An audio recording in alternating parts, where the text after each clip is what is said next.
Live from 2019 World Scout Jamboree, this is New World Live Morning Edition. Good morning, I'm Signe Bille, I'm from Denmark. And I'm Michelle Merritt from the United States. It's Monday, July 2019. Welcome to the morning edition of New World Live. On today's show, we'll get the latest Jamboree forecast to keep you prepared as you head out around the summit. We'll join our correspondent Hannah-Marta Ramsley, who made a splash when she visited the stand-up paddleboarding. We will also visit listening ears here at the Jamboree.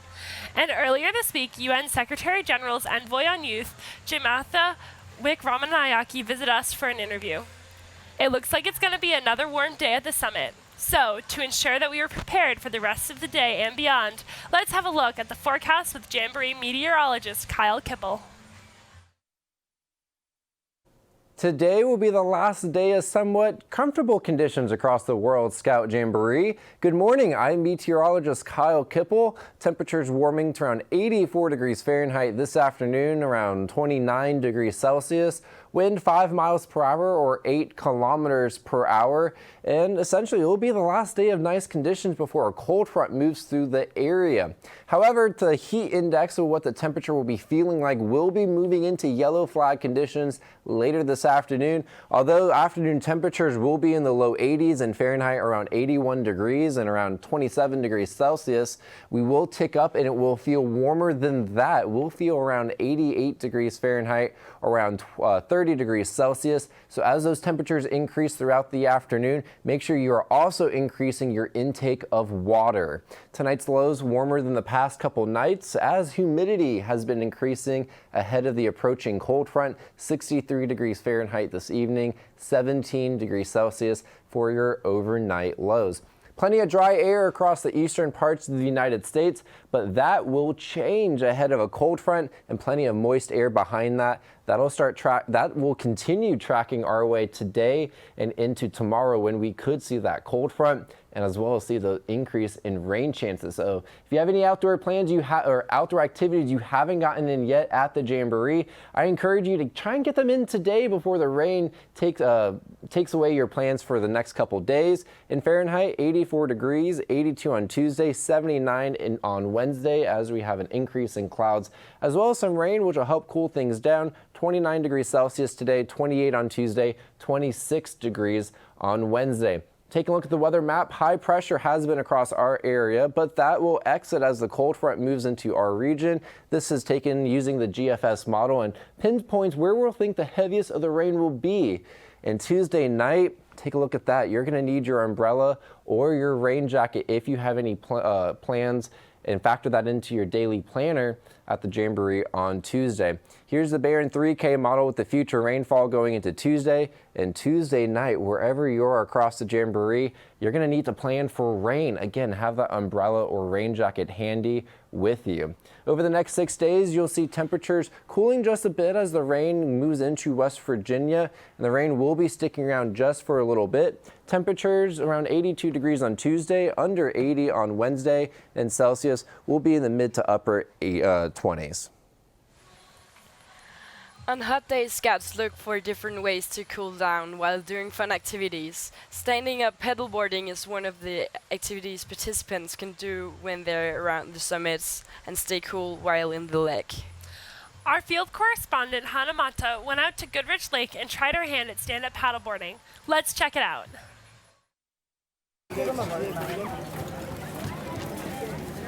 My name is Trey Schubert. I'm the leader of the SUP and the Team SUP activities. SUP, stand-up paddleboarding, is an opportunity to come out on an inflatable stand-up paddleboard. You'll get instruction and you'll learn the skills necessary for the SUP award, the Stand-Up Paddleboarding Award given by the Boy Scouts of America. Nose, tail, underneath you have a fish. Okay, don't let that hit your ribs. This is the front. Okay? When we get on, we're gonna take that handle.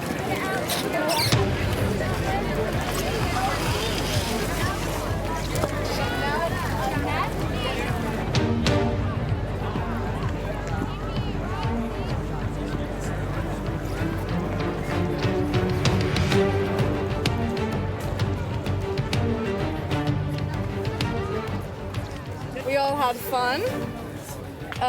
The games, I think, were the best part. Getting to meet all the people and exchanging cultures and all that.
It was amazing. Oh, I'm so cooled off as well. So nice. How many times did you go in? Just one, but I stayed in the water, and so that was really nice. Thanks, Hannah Marta. That seems like a lot of fun you had out there. While we were broadcasting last night, magic was happening in Sub Camp D.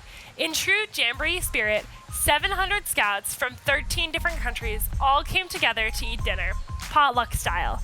Using their dinner ingredients to cook traditional meals and world favorites, the Sub Camp put their tables in one long line across the walkways to joyfully come together for food, fun, and dancing.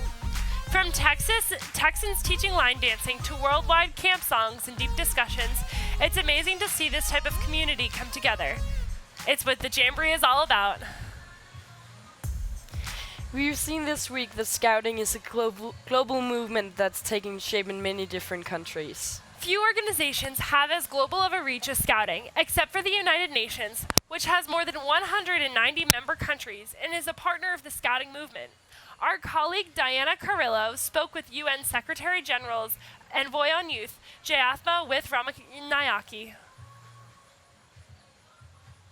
Welcome, Jay, to this wonderful New World Live. It's a pleasure and honor to have you here with us.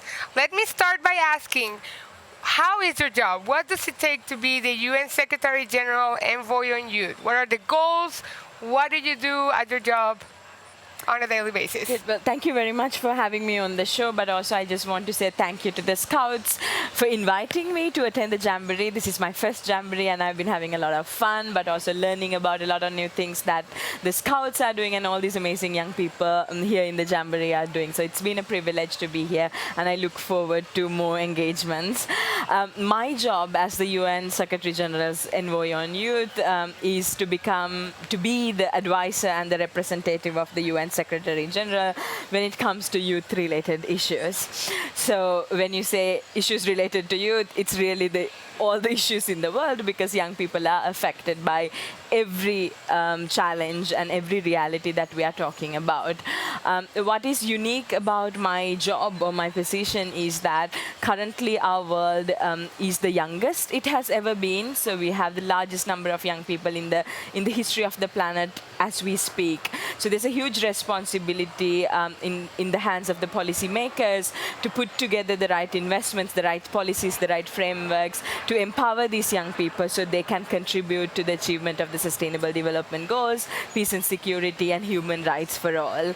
So my goal is to be the bridge between young people and an international multilateral organization like the UN, and to really bring the United Nations closer to young people and bring young people closer to the UN. Well, that sounds like a really exciting job. Thank you very much for being here. I know it's your first Jamboree, and as you may know, this is the world's largest youth gathering. Here we have more than 133 countries represented. So in your opinion, what is the impact that the Scout movement can have in the lives of young people and in the world? I think the Scouts movement is critical and is really key for us to achieve our goals and our ambitions as the United Nations in realizing our objectives and our mission as well. I say this because a lot of the challenges that we face in our world today, from climate change to migration to peace and security, are global issues. These are issues that goes beyond the boundaries of individual countries. So we need global solutions for global issues. And at this Jamboree, I see young people from more than 130 countries coming together. Sometimes they don't even speak the same language, but they connect with each other. They share experiences, they share culture, they accept diversity, and I think develop empathy so that they can understand other people's realities, other people's struggles, and other people's concerns better. So for me, the biggest impact that the Scouts movement can have, being the world's largest educational youth movement, is to really bridge these gaps and bring young people together from all parts of the world. Because as I said earlier, the global issues that we face right now need global solutions, and it's global young people like the Scouts who can bring solutions to those issues. That is so true, Jay, and it is very motivational for me to hear that from you. From your stay here at the Jamboree, what has been the most eye-opening thing that you've seen here in this gathering? I think for me, what's been really fascinating and eye-opening is to see the commitment of the Scouts. There's a lot of myths and misconceptions and stereotypes about young people's lives, right? And some of this is like, oh, young people are lazy. They just hang around. They only spend time on their mobile phones. They only know how to complain. But you come to a place like this where there's more than 45,000 young people gathered together, showcasing through exhibitions and concerts and workshops the work that they're already doing in their communities, and helping other young people figure out what their priorities are, having conversations, engaging in debates. This morning, for an example, I was at a Model United Nations where they were stimulating the work of the different UN committees, the different UN programs. So I think this has been such a fascinating example for me that I can take with me in my work, to showcase that young people, in fact, are not lazy. They're not just sitting around waiting for others to solve our issues. They themselves are organizing, and they're coming up with solutions, programs, projects, volunteering in communities, and are really having the eagerness, but also the capability to respond to these challenges that we are talking about. Sure we do.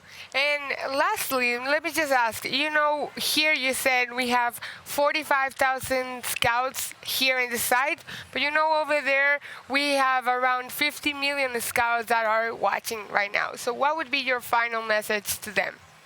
I think the work of the Scouts are extremely important to the work that the rest of us are doing. If you take the development space, right now the biggest challenge and the biggest opportunity for the global development community is the implementation of the Sustainable Development Goals. We have this amazing set of 17 goals and 169 targets that 193 governments came together in 2015 and agreed that they will implement. But of course, we cannot implement these goals without the support of half of the world's population, that is young people. So for an example, through programs like Scouts for SDGs, Scouts are localizing and contextualizing these sustainable development goals into the work that they're doing in their countries, in their communities, in their schools.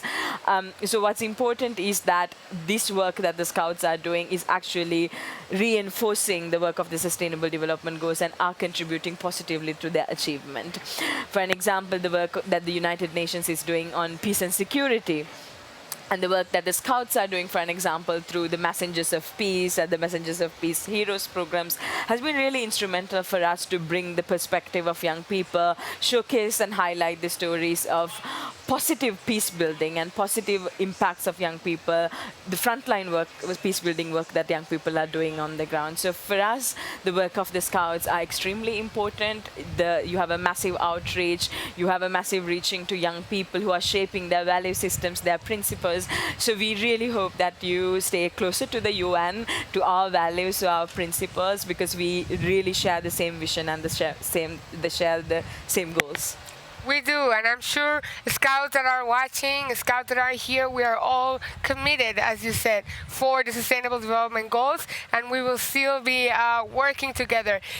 As a first sign, I want to say I love your neckerchief. Thank you very much. It's my first neckerchief, so I'm very proud of that. That is very good. Thank you very much, Jay, for being here with us. Thank you. Today. Thank you, and all the best for the rest of the Jamboree. Thank you. Before heading out to the different activities of today, let's join our Jamboree meteorologist Kyle Kibble for the latest update on the weather.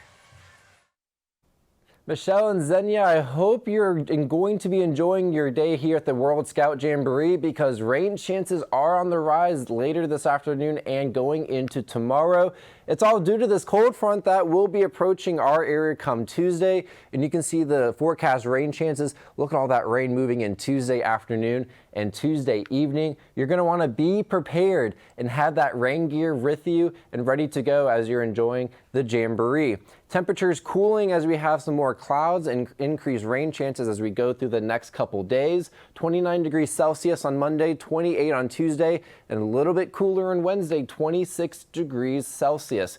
We are in yellow flag conditions heading into the afternoon hours. Temperatures 84 degrees Fahrenheit, but feeling more like 86 or 87 degrees Fahrenheit. Wind around 5 miles per hour or 8 kilometers per hour. 29 degrees Celsius, but again, we will be feeling like around 30 degrees Celsius as those temperatures increase. I hope your intake of water does as well. Back to you. Thanks, Kyle. That's everything we have for you today this morning. Make sure to tune in again tonight at 7 p.m. for the New World Live evening show. Stay safe and have an awesome experience here at the Jamboree today. We will be back to you in the morning at 10 a.m. Bye. Bye.